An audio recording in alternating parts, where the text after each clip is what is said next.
Fajar perlahan menggeser gelap ketika ayam-ayam kampung mulai berkokok. Embun menempel di dedaunan. Udara pagi masih dingin menusuk kulit. Di sebuah rumah sederhana di pinggir kampung, seorang perempuan bernama Nur tengah menyiapkan dagangan. Jamu buatannya. Tangannya lincah meracik bahan-bahan yang sudah direndam semalaman. Kunyit, jahe, temulawak, kencur, serta berbagai rempah lain yang sudah ia hafal sejak kecil. Jamu adalah kehidupannya, nafkah keluarganya, dan warisan dari ibunya dulu. Nur adalah perempuan yang cekatan dan pekerja keras. Rambutnya selalu diikat rapi, wajahnya teduh, namun menunjukkan ketegasan seorang perempuan desa yang terbiasa bangun lebih awal dari mentari. Setelah semua botol terisi penuh, ia memasukkannya satu persatu ke rak kayu yang menempel di bagian belakang sepeda tuanya. Sepeda itu sudah lama menemani langkah hidupnya. Meski catnya mulai pudar dan rantainya sering berbunyi, ia tetap menjadi alat penting yang membawanya keliling kampung setiap hari. "Din, aku siap. Kita berangkat jam 7 seperti biasa, ya?" Serunya dari dapur. Dari halaman, suara suaminya, Udin, terdengar menjawab. "Iya, Nur. Ini aku cek dulu bannya, takut kempes lagi. Kamu sarapan dulu, biar kuat keliling nanti." Udin adalah lelaki sederhana yang setia mendampingi istrinya bekerja. Mereka bukan keluarga kaya, tetapi hidup mereka cukup untuk makan, cukup untuk kebutuhan sekolah anaknya, cukup untuk membuat mereka tetap bersyukur setiap hari. Bagi mereka, kebahagiaan tak perlu mewah.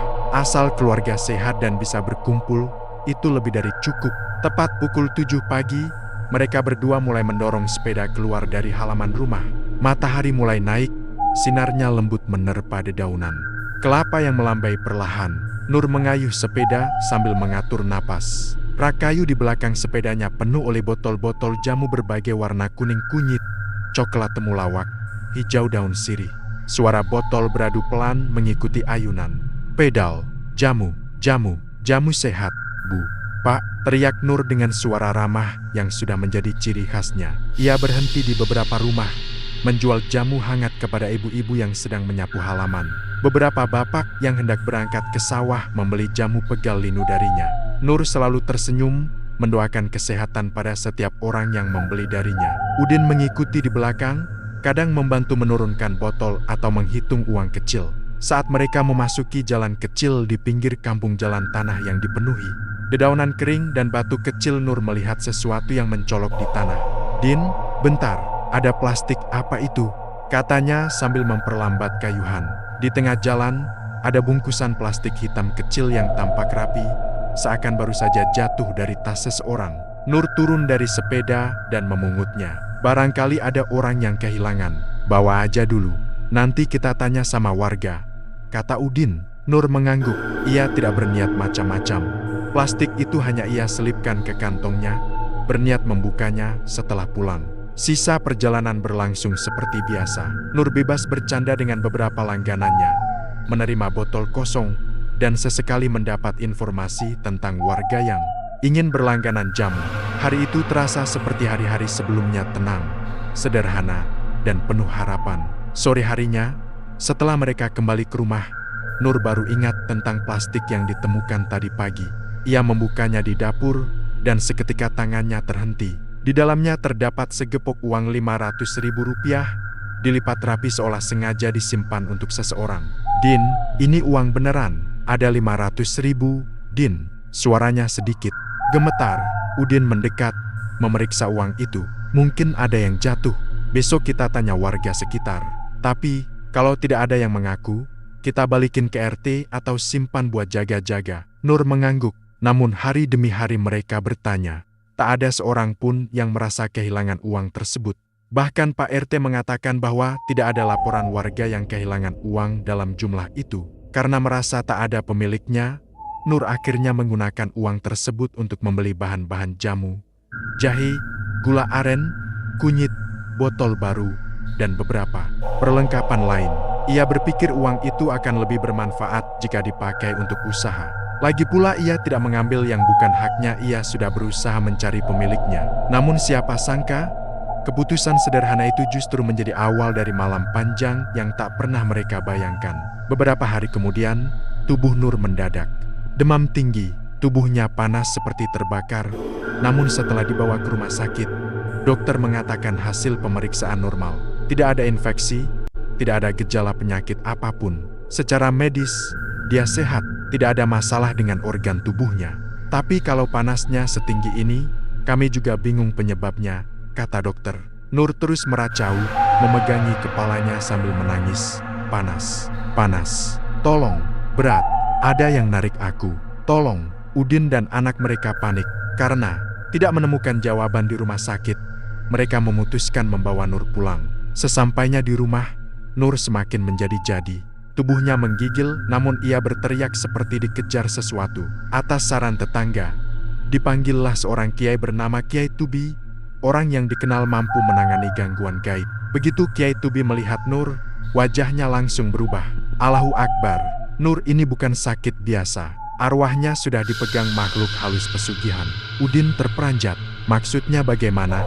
Kiai, istri saya orang baik, tidak pernah macam-macam. Kiai Tubi menarik napas panjang, suaranya berat. Ada uang pesugihan yang digunakan tanpa izin pemiliknya. Jangankan dipakai, disentuh saja bisa membawa musibah. Itu uang tumbal, uang pasangan. Dan siapapun yang menemukannya adalah calon korbannya. Jinnya mengira Nur menerima perjanjiannya. Hening. Hanya suara tangis Nur yang terdengar, memecah malam. Jadi, uang yang ditemukan Nur itu, uang pesugihan, Din, dan jinnya sekarang menuntut nyawa. Udin jatuh terduduk, tubuhnya lemas. Tangannya gemetar memegang lutut, tidak percaya bahwa hidup mereka berubah secepat itu hanya karena segepok uang yang tidak mereka minta. Kiai Tubi mencoba membantu, namun gangguan itu terlalu kuat. Nur semakin melemah, napasnya tersengal, tubuhnya dingin meski ia terus berteriak merasa panas. Pada akhirnya, sebelum fajar menyingsing, Nur menghembuskan napas terakhirnya dengan cara yang tragis tanpa seorang pun mampu menyelamatkannya. Hari yang dulu dimulai dengan rutinitas sederhana justru berakhir dengan kehilangan yang tak terbayangkan. Dan semua itu hanya karena sebungkus plastik di jalan.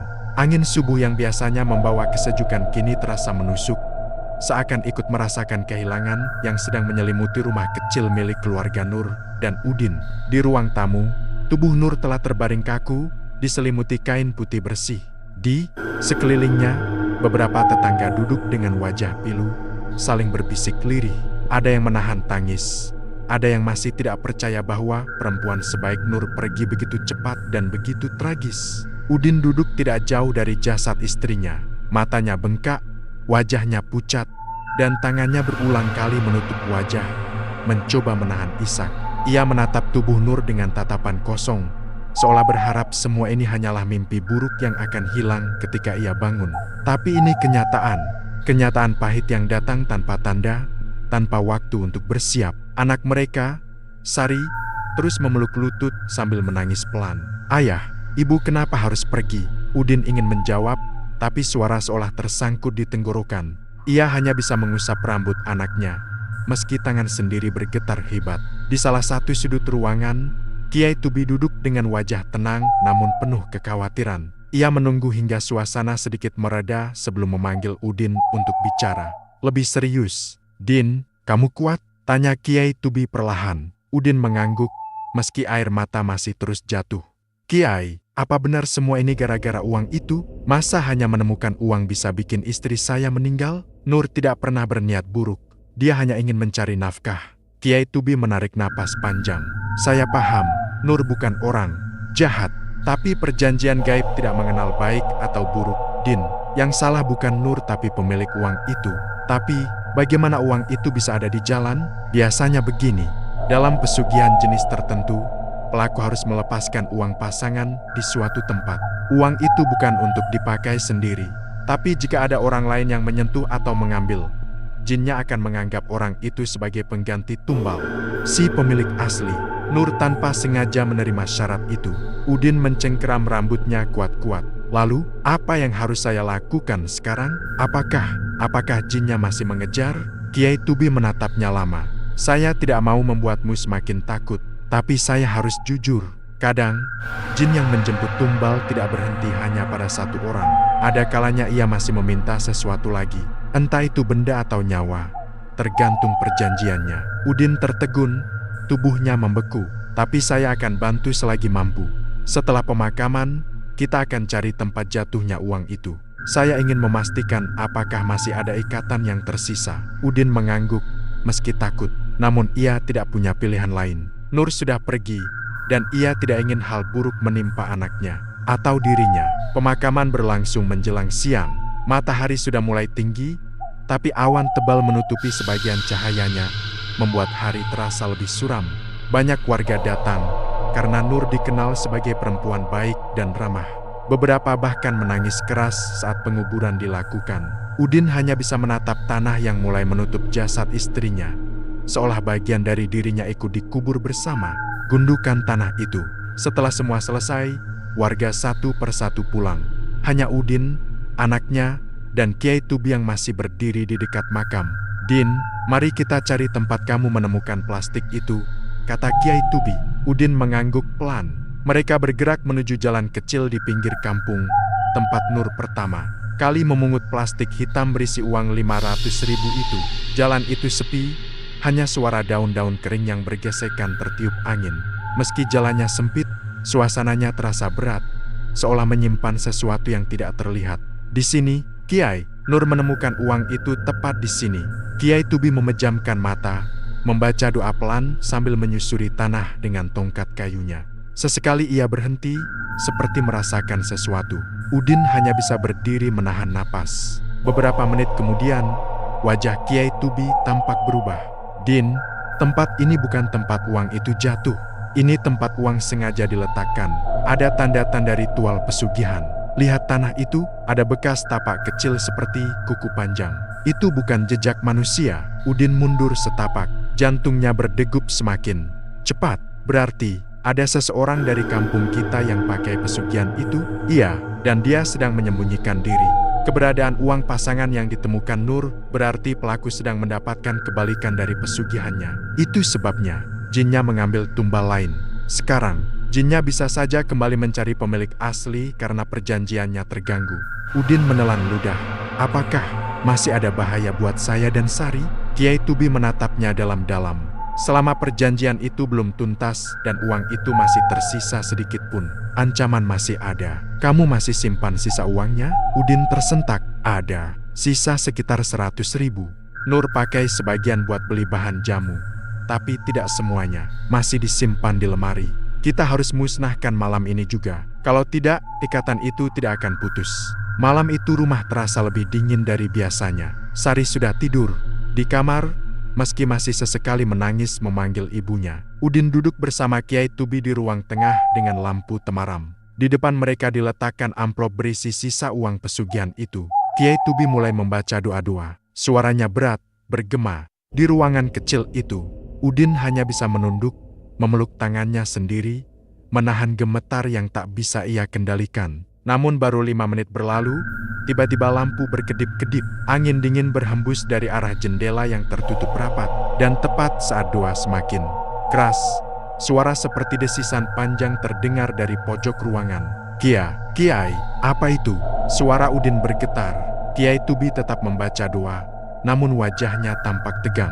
Tiba-tiba uang di dalam amplop bergerak sendiri perlahan, seperti ada tangan tak terlihat yang menyentuhnya. Amplop itu bergetar, lalu jatuh ke lantai. Udin berteriak kaget. "Kiai!" Kiai Tubi segera menginjak amplop itu dengan tongkatnya. "Jangan lihat ke sekitar, fokus ke saya." Tapi suara itu semakin keras, seperti ada sesuatu merayap di dinding, mendekat, mengitari mereka. Dan saat itu, terdengarlah suara lirih menyerupai bisikan perempuan. Kembalikan, itu bukan milikmu." Udin memucat. Itu suara yang ia kenal sangat baik. Suara yang ia dengar setiap hari. Suara Nur. Belum sempat ia berdiri, Kiai Tubi memukul lantai keras-keras dengan tongkatnya. "Bukan Nur, itu jin yang meniru suara manusia. Jangan tertipu." Amplop itu mulai mengeluarkan asap tipis berwarna hitam. Ruangan dipenuhi bau anyir dan hangus. Kiai Tubi membaca doa semakin cepat, suaranya menggetarkan ruangan. Uang itu akhirnya terbakar sendiri tanpa api, menjadi abu. Suara desisan menghilang. Tiba-tiba, dan ruangan kembali panas seperti semula. Udin terduduk lemas, tubuhnya basah oleh keringat dingin. Kiai Tubi menarik napas panjang. Ikatan uangnya sudah terputus. Tapi ini belum selesai, Din. Pelaku pesugihan itu masih ada, dan jinnya sekarang sedang kehilangan arah. Bisa saja ia kembali menuntut tumbal baru. Kita harus mencari siapa orangnya sebelum ada nyawa lain yang hilang. Udin menatap Kiai Tubi dengan mata berkaca-kaca. Di balik duka kehilangan istrinya, ia kini harus menghadapi sesuatu yang jauh lebih menakutkan. Makhluk gaib yang terlepas dan pemilik pesugihan yang bersembunyi di tengah-tengah warga. Malam berganti pagi, tetapi ketenangan belum kembali ke rumah Udin. Meski ayam-ayam sudah berkokok dan matahari mulai menyinari pepohonan, rumah itu masih diliputi suasana gelap. Seakan duka yang menyelimuti keluarga kecil itu menolak pergi. Udin duduk di teras, memandangi halaman kosong sambil memegang gelas kopi yang sudah dingin. Ia tidak tidur semalaman. Setiap kali memejamkan mata, wajah Nur terbayang wajah istrinya yang dulu penuh senyum, kini tergantikan oleh kenangan penderitaan. Di detik-detik terakhirnya, di sampingnya, Sari duduk dengan wajah kusut. Ia tidak banyak bicara sejak ibunya meninggal. "Ayah, ibu benar-benar tidak bisa kembali, ya?" tanyanya lirih. Udin menarik napas panjang, lalu mengangguk pelan. "Ibu sudah tenang, Nak. Kita hanya bisa doakan." Sari menunduk, menangis tanpa suara. Udin meraih pundaknya, memeluknya lembut. Ia tahu ia harus menjadi kuat, tapi hatinya sendiri seperti patah berkeping-keping. Tak lama kemudian, suara langkah terdengar mendekat. Kiai Tubi datang, membawa tas kecil berisi kitab dan beberapa benda yang biasa dipakai untuk ruqyah. Wajahnya tampak lelah, namun matanya masih menyimpan ketegasan. "Assalamualaikum, Din, Sari. Bagaimana keadaan kalian pagi ini?" "Waalaikumsalam, Kiai. Kami berusaha kuat." Kiai Tubi duduk di kursi panjang di teras. "Ada hal penting yang harus kita bicarakan, dan ini bukan hal yang mudah." Udin mengangguk. Ia sudah menduga akan ada sesuatu yang berat tentang pelaku pesugihan itu. "Kiai." Kiai Tubi menatap halaman kosong, seolah memikirkan cara terbaik untuk menjelaskan. "Semalam, ketika uang itu dibakar, jinnya kehilangan penanda yang biasa digunakan untuk menarik tumbal. Ketika penanda hilang, jin akan kembali mencari sumbernya, yaitu pemilik pesugihan itu. Berarti, jin itu sedang mencari pelakunya sekarang?" Udin menelan ludah. "Iya, dan itu yang membuat situasi ini semakin gawat. Karena pelakunya pasti tahu jinnya kembali, dan biasanya, orang seperti itu akan mencoba mencari pengganti tumbal secara paksa." Sari mencengkram tangan ayahnya. "Takut?" Udin mengerutkan dahi. "Maksud Kiai, dia bisa saja menyakiti orang lain untuk menyelamatkan dirinya?" "Betul, dan target terdekat biasanya orang yang secara tidak sengaja mengganggu perjanjian itu.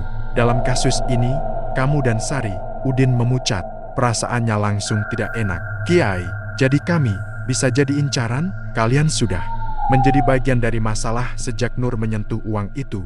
Meskipun uangnya sudah dimusnahkan, pelakunya mungkin tidak ingin terungkap, dan ia bisa saja melakukan apapun untuk menutup semua jejak." Sari mulai menangis lagi. Udin segera memeluknya. "Kiai, apa yang harus saya lakukan sekarang?" "Kita harus cari tahu siapa pelakunya. Tapi itu tidak bisa dilakukan sembarangan. Saya sudah melihat tanda-tanda di lokasi uang ditemukan, dan ciri-cirinya mengarah ke jenis pesugihan yang membutuhkan pengganti tumbal berkala. Biasanya pelakunya tidak jauh dari lokasi." Udin menggertakkan giginya. "Di kampung kita sendiri. Berarti kemungkinan besar. Tapi kita harus memastikan. Sementara itu, kalian harus berhati-hati. Jangan keluar malam. Jangan membuka pintu tanpa memastikan siapa yang datang. Dan jangan pernah membiarkan Sari sendirian." Udin mengangguk lemah. "Baik, Kiai." Hari itu berjalan lambat bagi Udin. Setiap suara membuatnya waspada. Setiap bayangan di halaman terasa mencurigakan. Sari tidak berani pergi jauh, hanya duduk di dekat ayahnya seolah takut kehilangan satu-satunya orang yang tersisa dalam hidupnya. Siang menjelang sore ketika salah satu tetangga, Bu Siti, datang membawa makanan. Ia kagum sekaligus iba pada keluarga itu. "Din, saya dengar dari warga lain, Nur meninggal karena sesuatu yang tidak terlihat. Benarkah?" Udin bingung harus menjawab apa. Tidak mungkin ia menjelaskan semua. "Nur jatuh sakit mendadak, Bu, itu saja." Diam-diam, Siti memperhatikan Udin dari ujung mata. Ada rasa penasaran yang terlalu besar, tapi ia tidak berani bertanya lebih jauh. Setelah Bu Siti pulang, Udin pergi ke belakang rumah untuk mengambil kayu bakar. Namun saat berjalan menuju dapur, ia merasa ada yang mengawasinya. Ia berhenti, menoleh ke kiri dan kanan. Tidak ada siapa-siapa. Ia menggeleng, mencoba menenangkan dirinya. Tapi tiba-tiba, ada bayangan hitam melintas cepat di luar jendela. Udin langsung terpaku. Bayangan itu bergerak cepat, terlalu cepat untuk ukuran manusia. Ia merasa bulu kuduknya berdiri. Tanpa pikir panjang, ia kembali ke ruang tengah dan mengunci semua pintu dan jendela. Sari yang melihat ayahnya panik ikut ketakutan. "Ayah, kenapa?" "Tidak apa-apa, kita di dalam saja." Namun malam itu, kejadian aneh tidak berhenti. Menjelang maghrib, ketika azan berkumandang, terdengar suara ketukan pelan di pintu depan. Tok, tok, tok. Awalnya Udin pikir itu tetangga. Tapi ketika ia mendekat, ia merasakan hawa dingin dari balik pintu. Ia mengintip lewat celah jendela kecil, namun tidak terlihat siapapun di luar. Tok, tok. Kali ini lebih pelan, seperti ada yang menggaruk permukaan kayu. "Ayah, siapa?" tanya Sari dengan suara kecil. Udin menelan ludah. "Tidak usah dijawab, diam saja." Ketukan itu berhenti. Lalu, terdengar suara aneh seperti bisikan yang datang sangat dekat dengan pintu. "Diein, buka." Udin terlonjak mundur. Itu suara yang sangat ia kenal. Suara Nur. Sari menangis ketakutan. "Ayah, itu ibu." "Itu suara ibu." "Bukan, Sari, itu bukan ibu." Udin berteriak sambil memegang bahu anaknya. Tak lama kemudian, suara langkah pelan mengitari rumah. Bunyinya menyeret, seperti seseorang berjalan dengan kaki yang sangat berat. Udin memeluk Sari erat-erat, menunggu suara itu pergi. Baru setelah 1 jam, semuanya kembali diam. Ketika malam sudah lebih larut, Kiai Tubi datang kembali ke rumah. Wajahnya serius, seakan tahu bahwa ada sesuatu yang terjadi. "Din, saya merasakan sesuatu mendekat ke rumahmu. Apa ada yang mengetuk?" Udin mengangguk. "Cepat." Ada yang meniru suara Nur. "Kiai." Wajah Kiai Tubi menegang. Berarti jinnya masih berkeliaran. Dan itu artinya, pelaku pesugihan sedang dalam keadaan panik dan tidak stabil. Kita harus segera mengungkap siapa orangnya sebelum ia melakukan hal yang lebih buruk. Bagaimana caranya? Ada satu cara, tapi berbahaya. Kita harus kembali ke lokasi di mana uang itu ditemukan. Di situ biasanya ada arah pulang dari jin itu. Jejak itu bisa memberitahu siapa pemiliknya. Udin menelan ludah. "Kiai, apa itu aman?" "Tidak sepenuhnya, tapi kalau kita tidak melakukannya, bukan hanya kamu dan Sari yang akan terancam. Jin itu bisa menyerang siapapun yang dekat dengan pelaku." Udin memejamkan mata, menguatkan diri. Untuk Nur, untuk keselamatan Sari, ia harus berani. "Baik, Kiai, malam ini kita pergi." Kiai Tubi berdiri, menatap gelap di luar rumah. "Bersiaplah, Din. Malam ini, kita mungkin menemukan siapa yang sudah menyebabkan kematian Nur. Tapi apapun yang terjadi, jangan sekali-kali memanggil namanya. Jinnya suka meniru dan memancing seseorang keluar kendali." Udin mengangguk, namun ia tidak tahu bahwa malam itu akan menjadi malam paling menyeramkan dalam hidupnya. Malam yang membuka tabir kebenaran dan sekaligus memunculkan ancaman baru yang jauh lebih gelap. Malam perlahan turun, membawa hawa dingin yang terasa menusuk kulit. Kampung mulai sepi, hanya suara jangkrik yang terdengar dari kejauhan.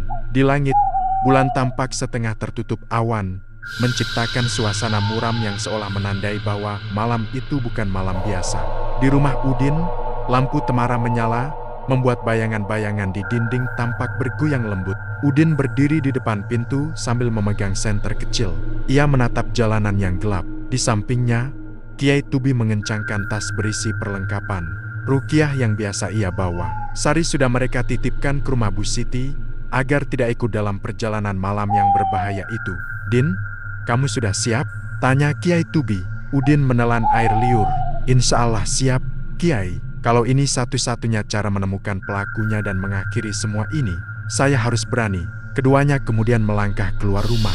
Jalanan kampung yang biasanya ramah kini terasa begitu asing, seakan setiap sudutnya mengintip mereka dengan tatapan tak terlihat. Lampu-lampu rumah warga sebagian besar sudah padam, menyisakan gelap yang panjang dan sunyi. Perlahan, mereka menuju jalan tempat Nur menemukan bungkusan plastik hitam beberapa minggu sebelumnya. Jalan itu terletak di pinggir kampung, tidak jauh dari kebun bambu yang jarang dilewati orang saat malam. Ketika mereka tiba, angin tiba-tiba bertiup kencang, membuat rumpun bambu bergesekan dan menghasilkan suara menyeramkan seperti orang berbisik. "Kiai, tempat ini kok terasa beda, ya?" gumam Udin, karena energi gaibnya masih tersisa. Jin yang terikat pada pesugihan biasanya meninggalkan jejak di lokasi di mana uang itu diletakkan. Kiai Tubi kemudian menancapkan tongkat kayunya ke tanah, menutup mata, dan mulai membaca doa pelan namun tegas. Suara doanya bergema di antara bambu-bambu, terdengar jelas meski angin berembus kencang. Udin memegang senter, mengarahkan cahaya ke sekeliling. Namun tiba-tiba, cahaya senternya bergetar seolah terkena gangguan. Layarnya meredup, lalu mati.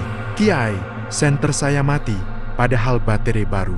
Tenang, itu biasa. Jangan panik, berdiri dekat saya. Gelap semakin menelan mereka, seakan dunia di sekeliling mengecil dan mendorong mereka berdiri hanya dalam lingkar cahaya bulan. Suara bambu bergoyang terdengar semakin keras, seperti langkah kaki banyak orang berjalan mendekat. Kiai Tubi membuka mata. Din, kita ikuti arah angin. Biasanya, angin akan menunjukkan kemana jin itu kembali. Mereka berjalan perlahan menyusuri jalan kecil di sepanjang kebun bambu. Makin jauh melangkah, makin kuat perasaan Udin bahwa ada sesuatu yang mengikuti. Mereka dari belakang, sesekali ia menoleh, tetapi tidak ada siapa-siapa. Namun langkah tambahan yang jelas bukan langkah mereka terus terdengar. Tap, tap, tap. Udin berbisik, Kiai, ada yang ikut kita. Saya tahu, jangan hiraukan. Jangan sampai kamu menoleh saat suara itu memanggil. Itu hanya jin yang mencoba mengalihkan. Belum sempat Udin menjawab, suara lirih terdengar sangat dekat dari arah belakang mereka. Diein, suara itu adalah suara Nur. Udin membeku, dadanya naik turun cepat. Ia ingin menoleh, ingin memastikan, ingin melihat apakah benar istrinya berdiri di belakang. Tapi Kiai Tubi langsung meraih lengannya keras-keras. Udin, jangan, itu bukan Nur.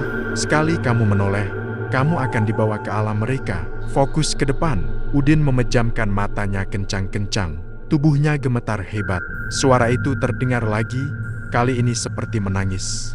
Din, kenapa kamu tinggalkan aku? Aku sakit, Din. Air mata Udin hampir jatuh. Tapi ia ingat pesan Kiai Tubi. Dan ia ingat bagaimana Nur meninggal menderita. Ia tak boleh tertipu. Setelah berjalan sekitar 50 meter, mereka tiba di ujung kebun bambu sebuah area yang tampak lebih gelap dari sekitarnya. Seperti ada bayangan hitam menggantung di sana. Sulit dijelaskan dengan logika manusia. Kiai Tubi berhenti. Di sini, ini pusat energinya. Pelaku pesugihan itu pasti pernah melakukan ritual di titik ini. Udin memandang sekeliling. Tidak ada rumah, hanya tanah kosong dan rerumputan. Tapi anehnya, di tengah area itu ada tanah yang tampak seperti sering digali. Tidak rata, seperti pernah ditimbun beberapa kali. Apa ini tempat ritualnya? Kiai, kemungkinan besar. Kita gali pelan-pelan. Biasanya ada barang-barang tumbal pesugihan di sini. Udin menelan ludah, namun tetap mengikuti perintah. Mereka mulai menggali area itu dengan tangan dan tongkat. Setelah beberapa menit, mereka menemukan sesuatu yang membuat bulu kuduk merinding. Di dalam tanah terdapat kain merah kusam yang diikat dengan tali hitam.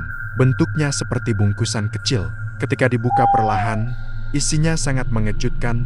Ayam hitam kering yang sudah mati, beberapa koin kuno, rambut manusia, dan secarik kertas bertuliskan aksara yang tidak dimengerti. Ya Allah! Udin menutup mulutnya. Bau menyengat keluar dari bungkusan itu.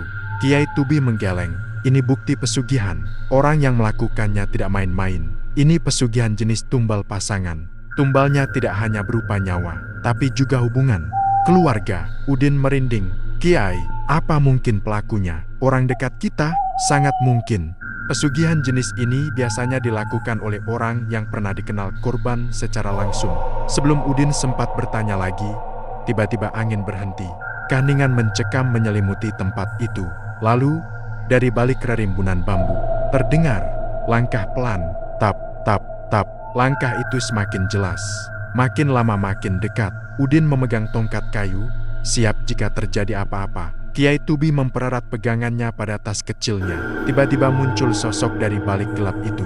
Seorang lelaki tua, dengan wajah muram, mata cekung, dan tubuh kurus. Pakaian lusuhnya tampak seperti tidak pernah diganti. Udin mengenali sosok itu. Pak Salam. Pak Salam adalah warga kampung yang tinggal tidak jauh dari rumah Udin. Ia hidup miskin, tinggal sendirian setelah istrinya meninggal lama. Orang-orang tahu hidupnya susah, tapi tak ada yang menyangka ia akan muncul di tempat seperti ini pada malam seperti ini. Pak Salam menatap mereka tanpa berkedip. Senyumnya perlahan muncul, senyum yang tidak wajar, senyum yang membuat perut Udin mual. "Kalian, kenapa harus datang ke sini?" Suaranya lirih namun menyeramkan. Udin mundur selangkah. "Pak Salam, apa Bapak yang diam?" Teriakan lelaki tua itu menggema, membuat burung-burung di atas pohon terbang ketakutan. Pak Salam mendekat, tatapannya liar. "Kalian mengganggu perjanjianku. Uang itu harusnya tidak disentuh. Sekarang aku terancam, dan semua ini salah keluargamu." "Din," Kiai Tubi segera berdiri tegak, menahan Udin agar tidak maju. "Jadi benar, Anda pelakunya. Anda yang melepaskan uang pesugihan itu di jalan, berharap ada yang mengambilnya sebagai tumbal pengganti." Pak Salam tertawa, namun tawa itu keluar seperti suara retak, menakutkan. "Aku butuh rezeki, hidupku sulit. Siapa yang peduli padaku? Pesugihan itu memberiku uang, banyak uang. Tapi setiap tahun harus ada tumbal. Tahun ini, harusnya orang lain, bukan aku." Matanya melotot, urat lehernya menegang. "Nur, dia yang sentuh uangnya. Seharusnya cukup. Tetapi kalian membakarnya, kalian putuskan ikatannya. Sekarang jinnya akan kembali padaku. Dan aku akan mati." Ia mengusap wajahnya keras-keras, seolah sedang ketakutan setengah mati. "Tidak, aku tidak mau mati. Lebih baik kalian yang jadi tumbalnya sekarang." Pak Salam mengangkat pisau kecil dari balik bajunya. Matanya liar seperti orang kesurupan. Udin langsung mundur. "Pak Salam, jangan!" Tapi lelaki tua itu berteriak histeris dan berlari ke arah mereka. Kiai Tubi mengangkat tongkatnya dan meneriakkan doa keras. Seketika angin kencang bertiup dan cahaya bulan tampak menyilaukan. Pak Salam terpental beberapa meter, jatuh berguling di tanah. Ia menjerit, menggaruk wajahnya sendiri. Tidak, dia datang untukku." Dari belakang pepohonan, tiba-tiba terdengar suara mengerang panjang. Bukan suara manusia, bukan suara hewan. Suara itu seperti ribuan bisikan bercampur menjadi satu. Sesuatu sedang mendekat, dan malam itu, Udin sadar bahwa apa yang menanti mereka bukan hanya pelaku pesugihan, tapi makhluk yang selama ini menuntut tumbal. Suara mengerang itu terdengar semakin jelas. Udara di sekitar kebun bambu mendadak berubah menjadi sangat dingin, seperti angin gunung menusuk kulit. Udin merasakan bulu kuduknya berdiri meski ia tidak melihat apapun. Kiai Tubi berdiri tegak. Di depan Udin, tongkat kayunya diarahkan ke depan seperti bersiap menghadapi sesuatu yang tak kasat mata. Pak Salam yang tergeletak di tanah merangkak mundur sambil berteriak ketakutan. "Tidak, jangan jemput aku belum siap." Belum teriakannya terputus, berubah menjadi suara serak. Tubuhnya kaku, matanya terbuka lebar seolah melihat sesuatu yang tidak bisa dilihat oleh manusia biasa. Udin memegang lengan Kiai Tubi dengan gemetar. "Kiai, itu suara apa?" "Itu jin pesugihan yang kembali menjemput pemiliknya. Ia kehilangan tumbal karena uang itu dimusnahkan. Jadi ia menganggap perjanjian telah dilanggar. Dan ketika perjanjian dilanggar, Kiai Tubi berhenti sejenak, menatap kegelapan yang semakin menelan mereka. Maka pemiliknya akan menerima konsekuensi paling berat." Suara geraman dari arah pepohonan semakin keras. Lalu muncul bau sangat menyengat campuran amis, bau tanah basah, dan sesuatu yang seperti daging busuk. Udin menutup hidung, merasa mual. Tiba-tiba, dari balik gelap, 2 titik cahaya merah muncul. Titik itu seperti mata makhluk besar yang merayap perlahan mendekati mereka. Rumput di tanah bergerak seolah diinjak sesuatu yang tak memiliki bentuk tetap. Ranting-ranting kecil patah sendiri tanpa disentuh. Pak Salam menjerit histeris. Jangan, aku mohon. Aku sudah menyediakan tumbal, dia sudah mati. Kenapa kau kembali padaku?" Kiai Tubi memukul tanah dengan tongkatnya, membaca doa dengan lantang. "Allahu la ilaha illallah." Namun doa itu tidak membuat makhluk itu pergi. Justru suara mengerangnya berubah menjadi tawa kecil yang menyeramkan. Suara itu seperti tawa perempuan bercampur dengan suara binatang. Udin mengatupkan giginya. "Kiai, apa yang harus kita lakukan?" Makhluk itu semakin dekat, berdiri di belakang saya. "Jangan menjauh sedikit pun." Makhluk itu semakin dekat hingga titik cahaya matanya tampak jelas merah menyala, besar, dan tidak wajar. Ketika ia mendekat ke arah Pak Salam, tanah di bawah tubuh lelaki tua itu mulai retak kecil. Pak Salam menangis ketakutan. "Ampuni aku Aku lakukan ini karena aku miskin, karena aku butuh uang. Aku tidak ingin mati. Tapi tidak ada jawaban selain suara berat dari kegelapan. Perjanjian dilanggar, tumbal, hilang. Suara itu membuat kepala Udin hampir pecah. Seperti ada ribuan suara yang berbicara dalam satu kalimat. Makhluk itu semakin dekat. Pak Salam menjerit, mencoba bangkit dan berlari, namun kakinya seperti menempel pada tanah. Ia hanya mampu meronta, wajahnya pucat seperti kertas. Kiai, tolong aku, tolong! Teriakannya memecahkan malam. Tapi Kiai Tubi menggeleng dengan wajah sendu. Perjanjian yang melibatkan jin tidak bisa dibatalkan oleh manusia biasa. Salam, kau sudah memilih jalanmu. Makhluk itu mengulurkan sesuatu yang tampak seperti bayangan hitam pekat, bergerak seperti kabut yang memiliki tangan. Bayangan itu membelit tubuh Pak Salam dengan cepat.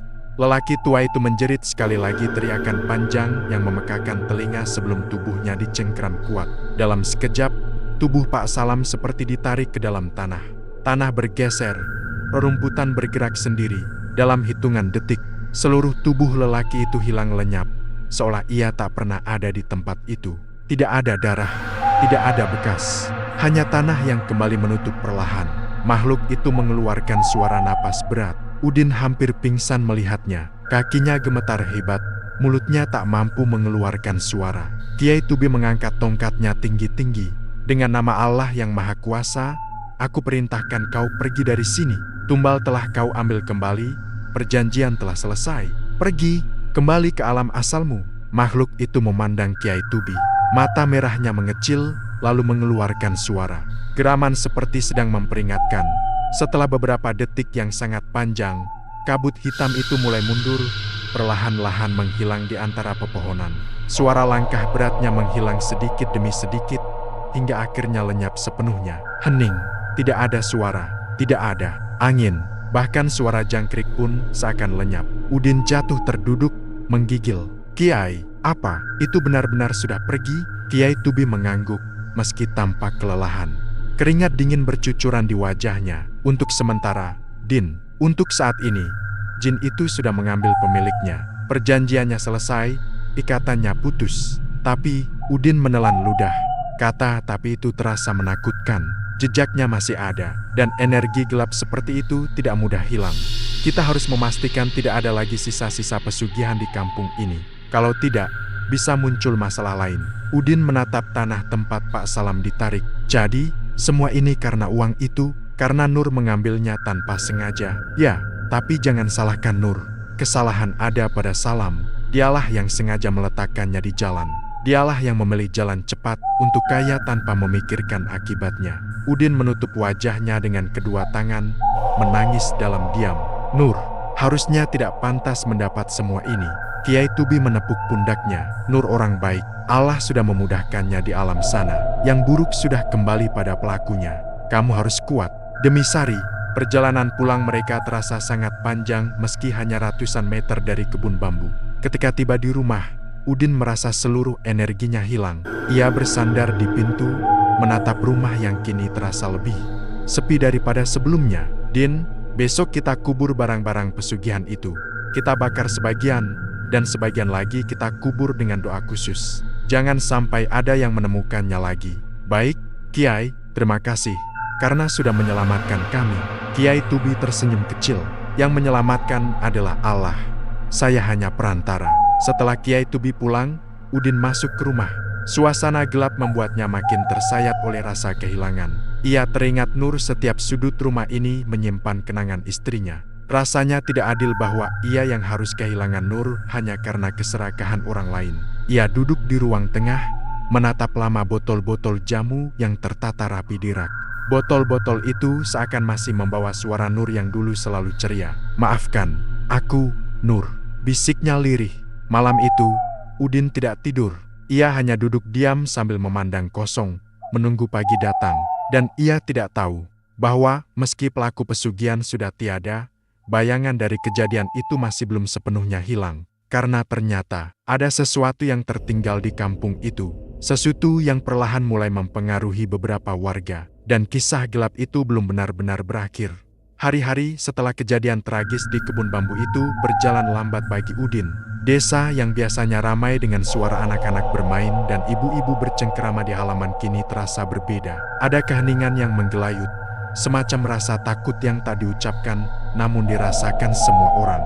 Kematian Nur yang misterius dan hilangnya Pak Salam tanpa jejak menjadi bisik-bisik yang diam-diam menjalar di setiap sudut kampung. Warga tidak berani membicarakannya terang-terangan, tapi tatapan mereka pada Udin selalu penuh campuran iba, ngeri, dan rasa tidak mengerti. Udin menerima itu semua dengan kepala tertunduk. Ia tidak memiliki energi untuk menjelaskan apapun. Kehilangan Nur sudah cukup membuatnya nyaris tak sanggup bernapas. Namun, sejak malam penarikan tumbal itu, Udin merasa ada sesuatu yang mengintai. Ia sering merasakan hawa dingin di sudut rumah meski siang hari. Terkadang, dari arah dapur, ia mendengar bunyi seperti botol jamu beradu padahal raknya tidak pernah ia sentuh lagi. Bahkan Sari, putrinya yang masih kecil, juga mengeluhkan hal serupa. "Ayah, semalam ada yang panggil-panggil aku dari belakang rumah. Suaranya kecil, tapi jelas, kayak suara ibu." Udin menegang. Ia memeluk Sari erat-erat dan berkata pelan, "Itu cuma mimpi, Nak, suara angin. Ibu sudah tenang. Dia gak akan bikin kamu takut." Sari mengangguk, tapi wajahnya tidak yakin. 3 hari setelah kejadian itu, Kiai Tubi datang ke rumah membawa 2 batang dupa dan beberapa lembar daun bidara. "Din, saya harus mengecek rumahmu. Saya merasa ada sisa-sisa energi buruk yang belum hilang."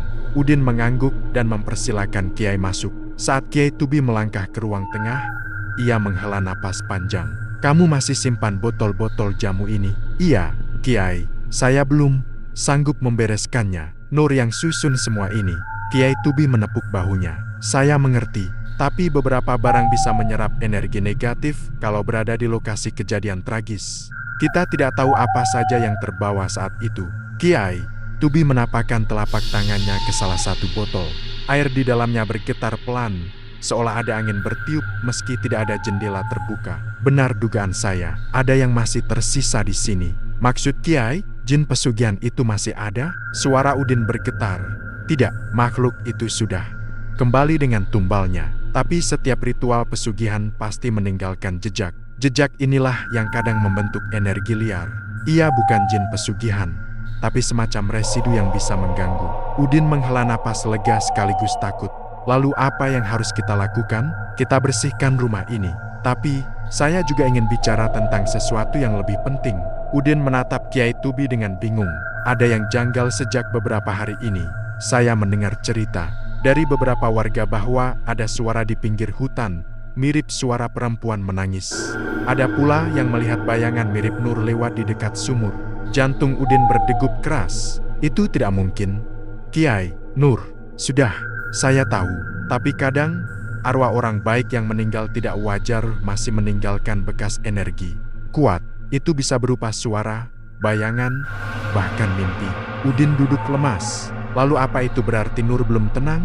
Kiai Tubi menatapnya lama sebelum menjawab. "Bisa jadi demikian. Ada sesuatu yang mengikatnya, atau ada hal yang belum tuntas." Udin terdiam. Kata-kata itu menusuk hatinya. Malam itu, setelah Kiai Tubi pulang, Udin duduk sendirian di ruang tengah. Lampu minyak kecil menyala redup. Angin malam masuk dari celah jendela, membawa bau tanah basah. Ia memejamkan mata, mencoba menenangkan diri. Namun tiba-tiba, KREK, suara rak botol jamu bergerak sendiri membuat Udin membuka mata dengan cepat. Rak itu goyah pelan, meski tidak ada angin di dalam rumah. Salah satu botol jatuh dan menggelinding menghampiri kaki Udin. Ia memungutnya dengan tangan gemetar. Saat ia menggenggam botol itu, ia mendengar suara lirih. "Din." Udin tersentak. Ia memandang sekeliling, tetapi tidak ada siapapun. "Nur?" Tubuhnya bergetar. Tidak ada jawaban, hanya udara yang tiba-tiba menjadi sangat dingin. Ia mencoba bernapas perlahan. "Nur, kalau itu kamu gak perlu takut. Aku di sini. Sari juga di sini." Mendadak, botol-botol di rak bergetar secara bersamaan. Udin mundur beberapa langkah. Lampu minyak berkedip-kedip seperti hendak padam. "Din." Kali ini, suara itu jauh lebih jelas. Udin menatap pojok ruangan. Di sana, samar-samar, terlihat seperti bayangan perempuan berdiri membelakanginya. Rambutnya panjang terurai, tubuhnya kaku. Nur, bayangan itu tidak bergerak, tidak ada suara lagi. Ketika Udin mencoba mendekat, bayangan itu perlahan memudar. Hilang begitu saja. Udin terjatuh terduduk, wajahnya pucat, air matanya mengalir tanpa ia sadari. Nur, apa kamu belum tenang? Detik itu juga ia sadar ia tidak bisa membiarkan bayangan itu menghantui keluarganya. Ia harus melakukan sesuatu. Keesokan paginya, Udin mendatangi rumah Kiai Tubi dengan langkah terburu-buru. Kiai terlihat sedang duduk di teras sambil merapikan tas kain kecilnya yang berisi kitab dan minyak wangi. Kiai, saya melihat bayangan itu di dalam rumah.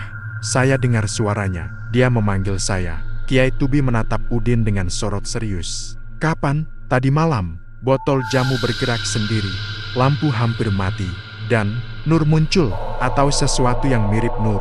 Kiai Tubi berdiri dan meraih tongkatnya. Kalau begitu, Nur memang belum sepenuhnya pergi. Kita perlu mencari tahu apa yang mengikatnya. Apa itu karena uang pesugihan? Mungkin. Atau mungkin ada hal lain. Sesuatu dari hidupnya yang belum terselesaikan. Arwah tidak bisa bicara dengan jelas. Ia hanya memberi tanda. Kita harus memahaminya. Udin mengangguk meski hatinya kacau. Kiai, saya takut. Saya tidak ingin Sari melihat hal-hal seperti itu. Tenang, Din. Kita akan ungkap semuanya. Tapi ingat, setelah sebuah perjanjian gelap muncul, sisa-sisanya tidak mudah hilang. Ada kemungkinan ada orang lain di kampung ini yang tahu lebih banyak daripada yang mereka katakan. Udin mengerutkan dahi. Maksud Kiai? Kiai Tubi menatap jauh ke arah kebun bambu. Pak Salam tidak mungkin melakukan ritual pesugihan sendirian. Pasti ada orang lain yang membantunya. Atau paling tidak mengetahui rahasianya. Dan orang itu mungkin masih ada di kampung ini.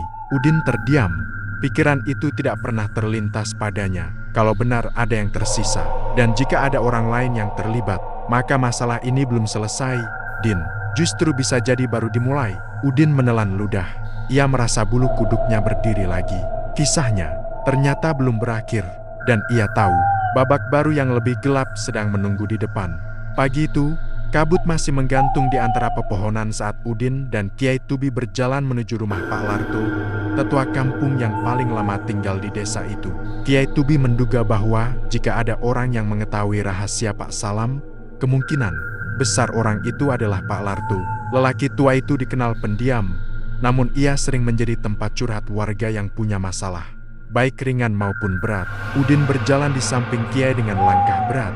Tidak hanya lelah, tetapi pikirannya dipenuhi kekhawatiran. Suara Nur tadi malam masih terngiang di telinganya, membuat hatinya sesak. Ia ingin Nur tenang, tetapi tidak tahu bagaimana caranya. Setiba di rumah Pak Larto, mereka melihat lelaki tua itu sedang duduk di teras, menumbuk daun sirih dengan lesung kecil. Ia menatap keduanya datang, namun tidak tampak terkejut. Pagi, Kiai, Udin, ada perlu apa datang sepagi ini? Tanyanya dengan suara serak.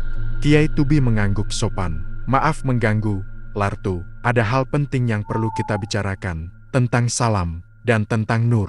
Pak Larto berhenti menumbuk sirih. Ia terdiam beberapa detik sebelum berkata pelan. Saya sudah menduga kalian akan datang. Masuklah. Mereka bertiga duduk di ruang tamu kecil yang penuh foto-foto lama. Aroma kayu tua memenuhi ruangan. Pak Larto menghela napas panjang sebelum berbicara. Saya tahu kalian ingin tahu tentang pesugihan yang dilakukan Salam. Udin menahan napas. Kiai Tubi tetap tenang, menunggu. Benar, jawab Kiai. Kami ingin tahu siapa yang memandu dia. Pesugihan bukan perkara sederhana. Tidak ada orang awam yang bisa melakukannya sendiri. Pak Larto menatap jendela, seperti melihat sesuatu dari masa lalu. Seharusnya saya menghentikannya saat itu, tapi saya terlambat. Salam datang ke rumah saya sekitar 5 bulan lalu. Ia mengeluh dagangannya makin sepi, penghasilannya tidak cukup. Ia bilang anaknya butuh biaya sekolah, istrinya sakit-sakitan. Saya kasihan, tapi yang membuat saya terkejut, ia sudah lebih dulu mencari jalan pintas. Apa maksudmu? Tanya Udin pelan. Ia bilang sudah didatangi seseorang dari luar desa. Orang itu menawarkan jalan cepat untuk kaya, memberinya petunjuk dasar tentang ritual pesugihan, tapi tidak lengkap. Setelah itu, Salam mencari saya, berharap saya tahu selengkapnya. Saya tolak. Saya bilang itu jalan berbahaya, tapi Salam bersikeras. Dan akhirnya ia mencari petunjuk dari orang-orang tua yang pernah tinggal di pinggir hutan dulu. Udin mengerutkan dahi. Orang-orang tua? Maksudnya siapa? Pak Larto menggeleng. Entah siapa tepatnya. Mereka pindah bertahun-tahun lalu. Tapi Salam bilang ia menemukan bekas tempat ritual dan mendapat mimpi berulang-ulang. Mimpi itu memberinya petunjuk cara memanggil jin pesugihan. Hening panjang memenuhi ruangan. Udin menelan ludah. Jadi, semua itu ia lakukan sendiri, tanpa siapapun mendampingi. Tidak sepenuhnya sendiri, ada satu orang lagi. Pak Larto memejamkan mata. Seseorang dari kampung ini. Udin tersentak. Siapa? Siapa yang membantu dia? Pak Larto menghela napas panjang. Saya tidak yakin 100%. Tapi ada satu orang yang pernah saya lihat beberapa kali pergi bersama Salam menuju pinggir hutan. Malam hari, Kiai Tubi menunduk. Siapa orang itu? Larto, ini penting. Pak Larto ragu sejenak sebelum akhirnya mengatakan nama itu. Marni, penjual bumbu di pasar. Udin langsung terdiam. Marni, wanita parubaya yang dikenal jutek tapi rajin bekerja. Itu tidak pernah sekalipun terpikir olehnya bahwa wanita itu terlibat dalam sesuatu yang gelap. Kamu yakin, Larto? Tanya Kiai dengan wajah serius. Saya tidak punya bukti, tapi 2 kali saya lihat mereka berjalan bersama ke arah hutan. Saat saya tanya, Salam bilang cuma nebeng lampu senter, tapi wajahnya gugup. Sejak itu saya mulai curiga. Udin merasa perutnya mual. Apa mungkin Marni juga ikut pesugihan? Pak Larto menatapnya lekat-lekat. Saya tidak tahu, tapi beberapa bulan terakhir, dagangan Marni selalu laris. Bahkan ketika pedagang lain sepi, lapaknya tetap ramai, dan rumahnya tiba-tiba direnovasi. Semua itu terjadi setelah Salam mulai berubah. Kiai Tubi mengusap dagunya. Kalau benar Marni terlibat, itu berarti ritual Salam tidak dilakukan sendirian. Ada kemungkinan jinnya tidak hanya terikat pada Salam. Udin tercekat. Apa itu artinya? Masih ada bahaya lain? Bisa jadi, Din, jika ada lebih dari satu orang yang ikut terlibat, maka ketika tumbal pertama jatuh dalam hal ini, Nurjin itu masih bisa menagih tumbal berikutnya jika ada perjanjian lain yang belum ditebus. Udin berdiri mendadak, panik. Kiai, jadi, Sari atau saya masih berbahaya? Tenang dulu, tidak ada indikasi jin itu menagih kalian. Tapi, bisa jadi ada orang lain yang akan menjadi tumbal berikutnya, atau seseorang yang sedang berusaha menyelesaikan ritualnya sendiri. Pak Larto menambahkan, dan biasanya, kalau ada satu yang terlibat pesugihan di desa, akan selalu ada satu lagi yang ikut, entah karena iri, terpengaruh, atau ingin kaya cepat. Udin merasakan tubuhnya bergetar. Ia tidak menyangka bahwa tragedi yang menimpa Nur hanyalah satu bagian dari kisah gelap yang lebih besar. Malam itu, setelah kembali ke rumah, Udin tidak bisa tidur. Ia duduk di ruang tengah sambil menggenggam botol jamu peninggalan Nur. Lampu minyak temara memantulkan bayangan ke dinding. Tiba-tiba, krek, krek, suara seperti langkah kaki menjalar dari arah dapur. Udin menegang.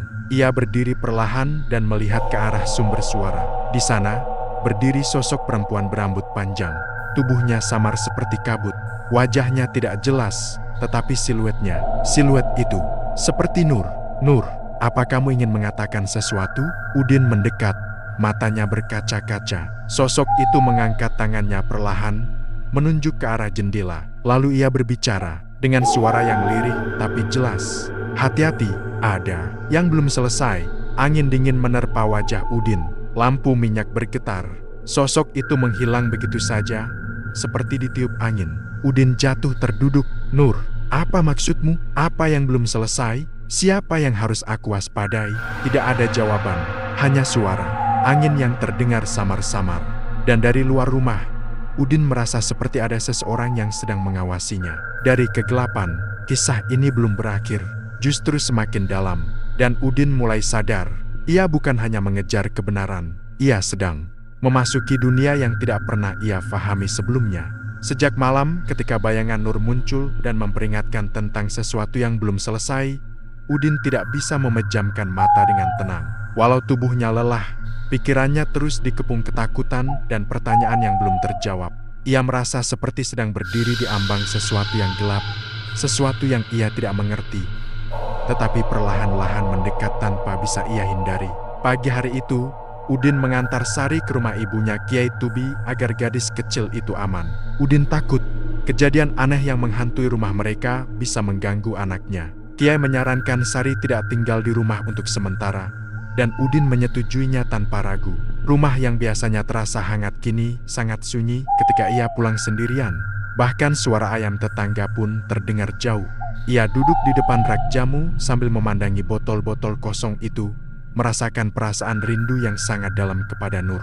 Jika ia bisa memutar waktu, ia lebih memilih membiarkan bungkusan uang itu tetap tergeletak di jalan, namun penyesalan sudah terlambat. Sore itu, Kiai Tubi datang sambil membawa tas kain besar. "Din, kita harus mulai menyelidiki Marni. Saya curiga ada hal yang disembunyikannya, tapi kita tidak bisa menuduh tanpa bukti." Udin mengangguk, meski hatinya gelisah. "Saya siap, Kiai. Apa yang harus kita lakukan? Kita lihat pergerakannya. Jika benar ia pernah membantu Salam, mungkin ia masih melakukan ritual.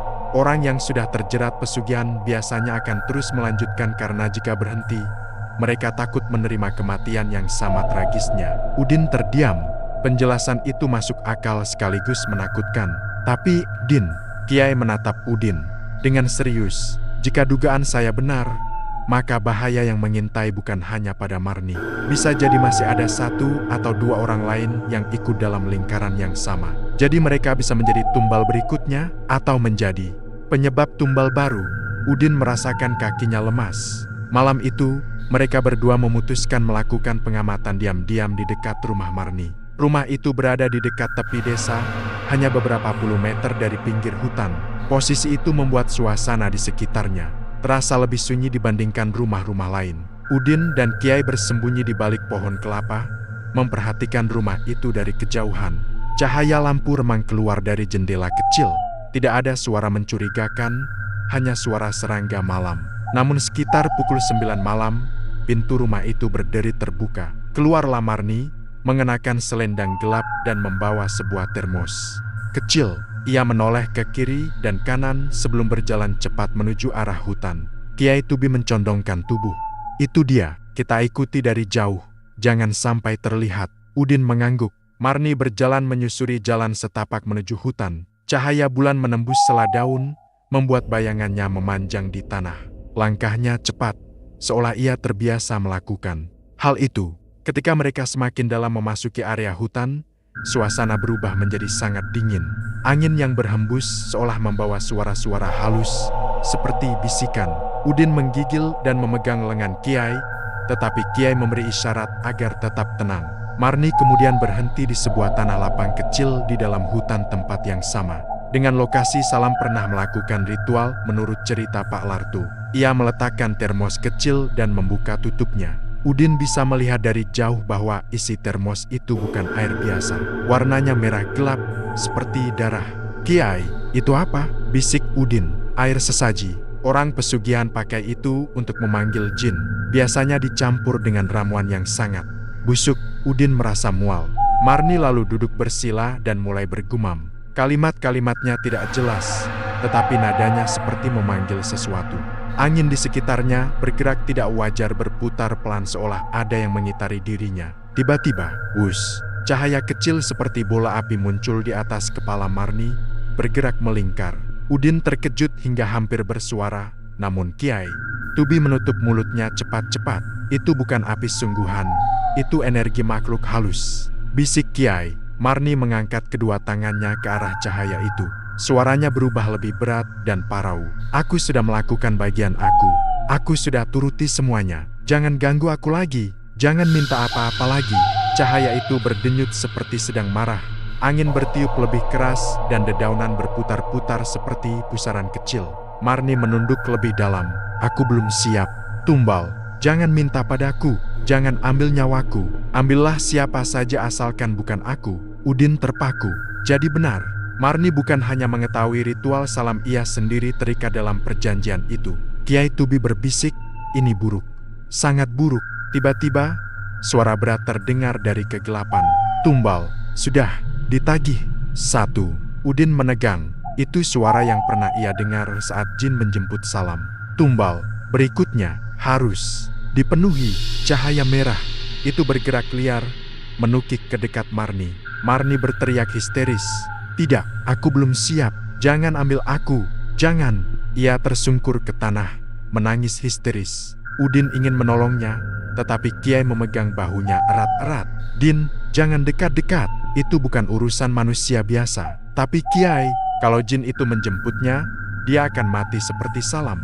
"Saya tahu, tapi kita tidak bisa menghalangi ritual yang dia sendiri lakukan." Cahaya merah itu semakin dekat ke wajah Marni.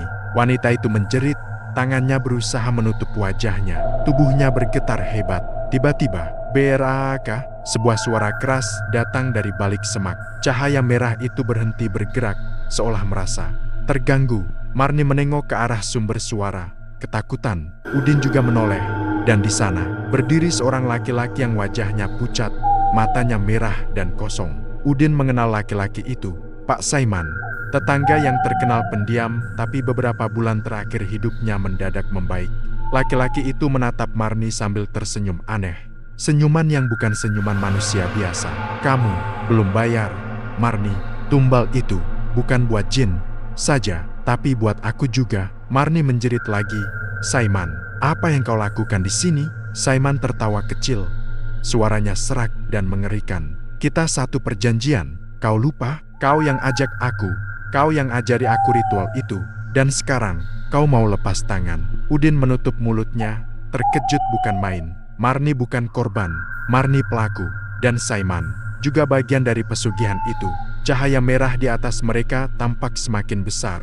Suara dari kegelapan makin jelas. "Tumbal harus dipenuhi." Marni menjerit, Saiman tertawa, dan jin itu mulai menunjukkan wujud kabut hitamnya. Udin ingin berlari, tetapi ia tahu apapun yang terjadi malam itu, desanya akan berubah selamanya. Suara jeritan Marni yang bercampur dengan tawa mengerikan Pak Saiman menggema di tengah hutan, membuat bulu kuduk Udin berdiri. Angin malam berputar semakin cepat, dan kabut hitam yang merupakan wujud jin pesugihan itu mulai memanjang seperti tangan-tangan yang hendak meraih mereka.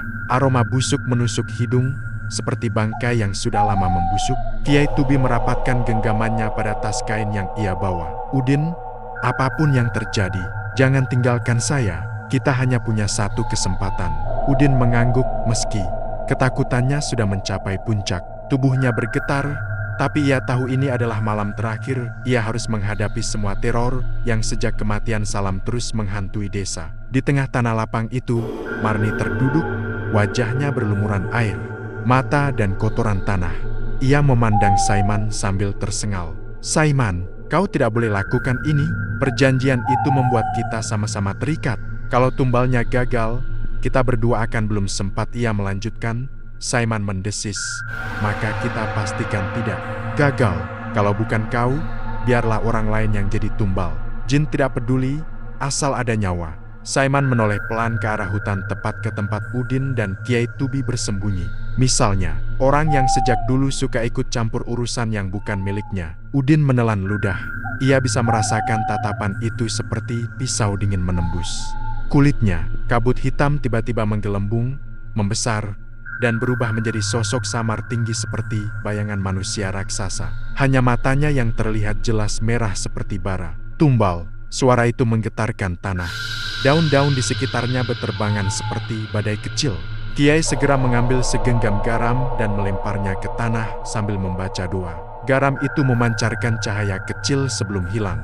Saiman menyeringai, "Tua bangka, kau pikir bacaanmu cukup kuat menahan makhluk yang kami panggil dengan darah?" Kiai membalas dengan tatapan tegas, "Aku memang tidak cukup kuat menahannya, tapi aku tahu apa yang bisa memutuskan perjanjian kalian." Marni menoleh cepat. "Tidak, jangan, Kiai." Mengangkat sebuah benda kecil berbentuk segel yang ia temukan saat mencari bekas ritual Salam sebelumnya. Segel itu berisi simbol yang sama dengan yang dilihat Udin malam itu di rumah Salam. "Perjanjian kalian disimpan pada simbol ini. Jika simbol ini dihancurkan, jangan." Marni berteriak lebih keras dari sebelumnya. Kiai tersenyum tipis. "Maka jin tidak punya ikatan lagi, dan tumbal yang ditagih akan kembali pada yang membuat perjanjian." Saiman mendesis seperti ular. "Berikan segel itu padaku." Tubuhnya melompat ke arah Kiai, gerakannya tidak lagi manusiawi. Udin spontan memukul kepala Saiman dengan potongan kayu yang ia temukan di tanah. Saiman terhuyung, tetapi tidak jatuh. Ia menatap Udin seperti binatang kelaparan. "Kau yang mulai mengacau, Din. Jadi kau yang akan mati duluan." Ia menerjang. Udin terlempar beberapa meter, punggungnya menghantam batang pohon. Napasnya hampir hilang, tapi ia memaksa bangkit karena melihat jin itu mulai merenggut Marni. Marni menangis dan meronta. "Tidak, aku tidak mau mati. Aku belum siap. Aku masih punya banyak keinginan. Jangan." Namun kabut hitam itu mengikatnya lebih kuat, seolah membungkus tubuhnya. Kiai Tubi tahu waktunya hanya tinggal detik. Ia mengangkat segel itu dan membantingnya ke tanah. "PRRA AKK," simbol itu pecah. Suara seperti raungan ratusan makhluk terdengar dari segala arah. Udara bergetar, pohon-pohon merunduk, tanah berdenyut. Jin itu menjerit marah. Tubuhnya menggeliat tak terkendali. Kabut hitamnya meliuk-liuk seperti ular yang disiram air panas. Perjanjian diputus. Tumbal kembali kepada pihak yang meminta. Saiman langsung terdiam. Wajahnya berubah pucat, matanya membesar ketakutan. Tidak, bukan aku. Marni yang ajak aku. Marni yang mulai semuanya. Ambil dia saja, ambil dia. Marni menangis dan merangkak mundur. "Tidak, kau yang memaksa aku meneruskan ritual itu. Kau juga mau kaya cepat." Jin itu menoleh kepada keduanya. Dua manusia yang sama-sama bersalah. Dua manusia yang sama-sama terikat. Tumbal. Dua jiwa. Dalam sekejap, kabut hitam itu membesar dan membungkus Saiman dan Marni sekaligus. Keduanya menjerit, meronta, namun jeritan itu semakin lama semakin lemah. Hingga akhirnya, sunyi. Jin itu menarik kabutnya, menyusut perlahan lalu menghilang dalam kegelapan hutan. Seolah tertelan bumi. Tidak ada lagi suara, tidak ada lagi bayangan, tidak ada lagi tanda-tanda keberadaan makhluk itu. Marni dan Saiman menghilang bersama kabut, seperti mereka tidak pernah ada. Kiai Tubi terduduk lemas. Udin mendekatinya sambil menahan nyeri di seluruh tubuh. "Kiai, sudah selesai?" Kiai mengangguk pelan. "Sudah." Perjanjian itu berakhir saat simbolnya dihancurkan. Nyawa yang mereka jual akhirnya dibayar. Dan jin itu pergi tanpa hak mengambil nyawa lain. Udin menatap langit malam yang perlahan kembali normal. Tidak ada angin aneh, tidak ada bisikan, tidak ada rasa dingin, hanya keheningan hutan yang biasa. Beberapa hari kemudian, desa kembali tenang. Kabarnya Marni dan Saiman menghilang tanpa jejak. Warga mengira mereka kabur karena hutang atau masalah pribadi. Tidak ada yang tahu apa yang sebenarnya terjadi, kecuali Udin dan Kiai Tubi. Sari kembali ke rumah dengan selamat. Udin berjanji tidak akan pernah mengabaikan hal-hal ganjil lagi, karena dunia ini menyimpan sesuatu yang tidak bisa dijelaskan dengan logika. Malam-malam berikutnya, Udin tidur lebih lelap. Tidak ada lagi suara tangisan, tidak ada bayangan Nur, tidak ada firasat buruk. Ia percaya Nur akhirnya tenang. Namun kadang, ketika angin malam berhembus melalui celah jendela rumahnya, ia mendengar suara lembut seperti seseorang yang sedang berbisik, "Terima kasih." Din dan Udin tahu itu adalah Nur datang bukan untuk menakut-nakuti, melainkan mengucapkan selamat tinggal. Cerita ini pun berakhir. Namun bagi Udin, kehidupan barunya baru dimulai, kehidupan tanpa teror, tanpa ketakutan, dan tanpa bayang-bayang masa lalu. Akhir.